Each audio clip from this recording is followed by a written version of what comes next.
आज हम organic chemistry से संबंधित कुछ स्ट्रक्चर का IUPAC नाम निकालेंगे। देखें कि पहला क्वेश्चन क्या है। दिया हुआ है जो कि साइक्लोहेक्सेन रिंग है, यहाँ पर having a triple bond somewhere and also one carbon of the cyclohexane is attached with Me. Me means methyl group. So इसका IUPAC नाम हमें निकालना है या बताना है। इसका लिए 4 ऑप्शन दिए हुए हैं and which is how to name it we have to consider. हमें देखना पड़ेगा कि हम किस कार्बन के परमाणु को नंबर 1 कहें, क्योंकि यहाँ पर एक सब्स्टिट्यूएंट है मिथाइल ग्रुप और दूसरा जो ट्रिपल बॉन्ड है।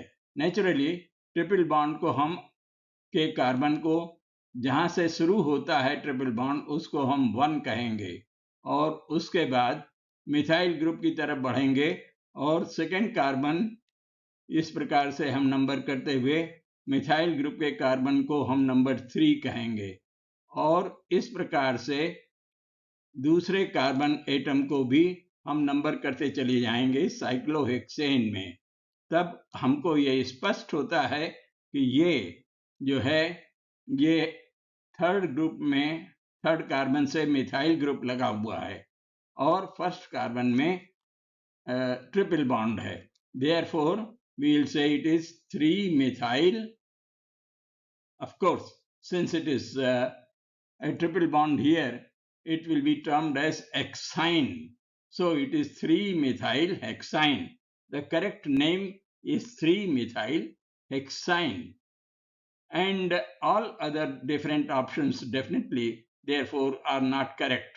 अब देखें कि हम दूसरा क्वेश्चन क्या है। दूसरा क्वेश्चन तो बहुत ही सरल है और जो कि होमोलोगस सीरीज से संबंधित है।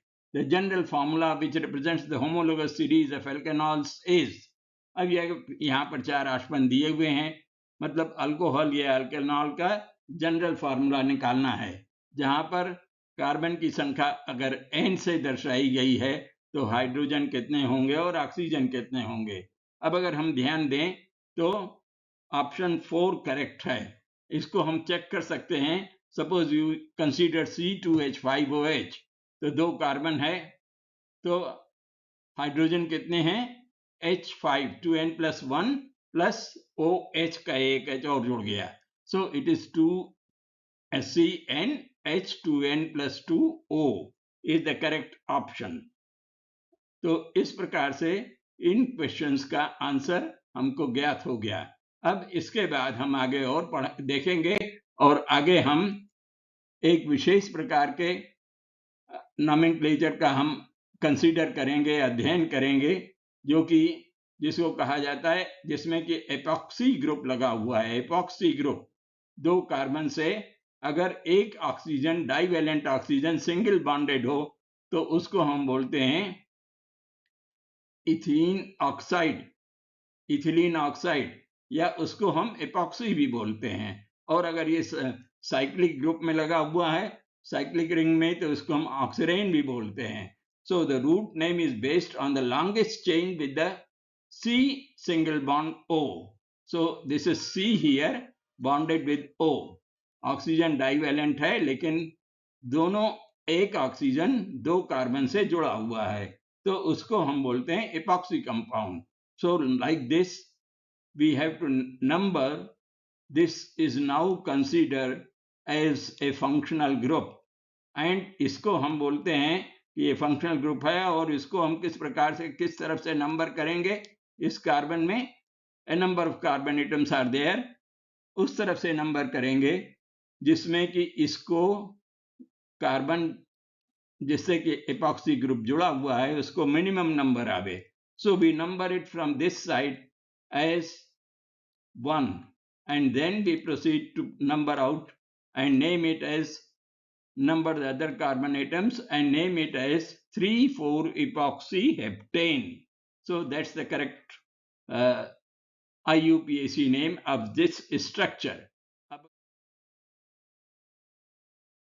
दूसरे स्ट्रक्चर को भी हम देखें तो यहाँ पर उसी प्रकार से एपॉक्सी ग्रुप लगा हुआ है, but here at one end there is a COOH group, that is carboxylic acid group, अब इस कार्बोक्सिलिक एसिड ग्रुप को हम प्राथमिकता देंगे, इसलिए इस कार्बन को हम नंबर 1 कहेंगे, COH ग्रुप। और उसी प्रकार से दूसरे कार्बन को नंबर करते हुए हम यहाँ देखते हैं कि 12 कार्बन एटम है।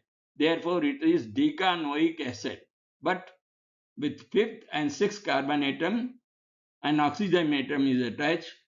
Therefore, we call it as trans 5,6 epoxy decanoic acid as the correct answer.